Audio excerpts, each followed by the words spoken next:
Herkese merhaba. Yayınıma hoş geldiniz. Bir paylaşımla daha sizlerle birlikteyiz. Böyle cevizlerimizi suluyoruz.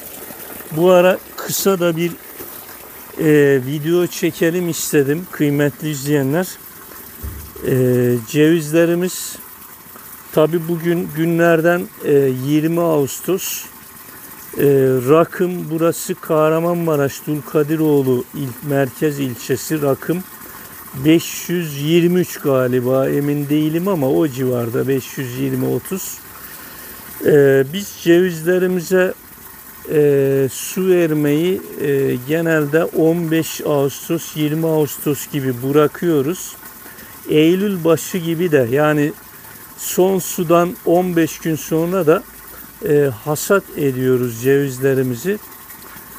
Sebebi ise kıymetli izleyenler, tabi hasat vaktine kadar suladığımız zaman hemen de hasat ettikten sonra, yani biraz da beklersek eğer cevizlerimizin içleri kararıyor. Ama bu şekilde yaparsak cevizlerimizin içi beyaz oluyor. Yani hasadı geciktirmeyeceğiz. Hasattan 15 gün önce de suyu kesmemiz gerekiyor. Tabi hasattan sonra da sulama yapabiliriz. Ben geçen sene hasat yaptım. Hatta Ekim ayında da yağış düşmediği için cevizlerimi böyle az da olsa da suladım. Yani böyle doyurucu bir su vermesem de suladım. Cevizlerimize tabi Mayıs, Haziran gibi de ben sulamaya başlıyorum. Haftada bir suluyorum. Ceviz suyu sever. İmkanımız varsa cevizi haftada bir sulamamız gerekiyor. Tabii ben şöyle geniş bir havuz yapmıştım ama şuralardan taşmış. Çok derin yapmadım. Benim bu bağın bu bölgesi toprağı kumlu, geçirgen bir yapıya sahip. Çok havuz yapmasak da saatlerce aksa çok sağa sola taşmıyor, tabana doğru gidiyor. Bir de ben cevizlerimi tabii geç sulamadım aslında ama gene Mayıs, Haziran gibi başladım, tam hatırlamıyorum. Dibine hayvan gübresi koymuştuk. Sarardı yani. Bir de yaprakların şöyle kıymetli izleyenler kenarları kurudu. Şimdi biraz toparlandı. Tabi suyunu ihmal etmedik. Rengi böyle yeşile doğru döndü.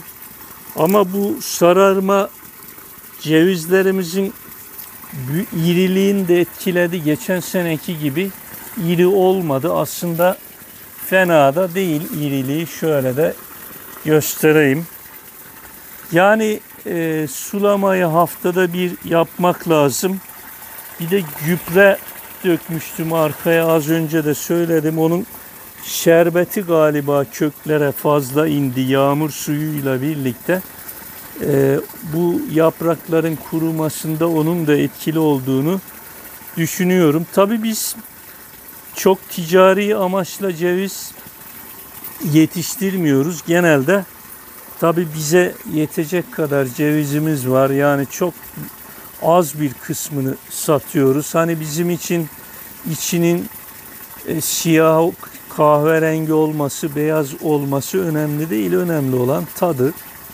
Tabi bu bahçemde genelde bahri dediğim alçak yerlerde olan bir ceviz türü var.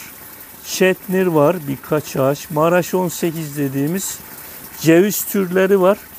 Tabi çetnirler geç hasat ediliyor. Bunu da dikkate almak lazım. Ben onu Ekim ayı gibi hasat ediyorum. Tabi onun suyunu da 15 Eylül'e kadar sulamaya devam edeceğiz. Çetnir de suyu seven bir ceviz çeşidi. Bir de rakıma göre bakmak lazım. Yani yüksek yerlerde hasat mevsimi biraz daha geç olabilir. Kıymetli izleyenler, bu kısa paylaşımı da burada bitiriyoruz. Yorum, öneri ve görüşlerinizi bekliyorum. Bilgi paylaşıldıkça çoğalır. Sizlerin de uyguladığı yöntemler varsa yorumlar kısmına yazarsanız sevinirim. İzlediğiniz için teşekkür ederim. Hoşça kalın.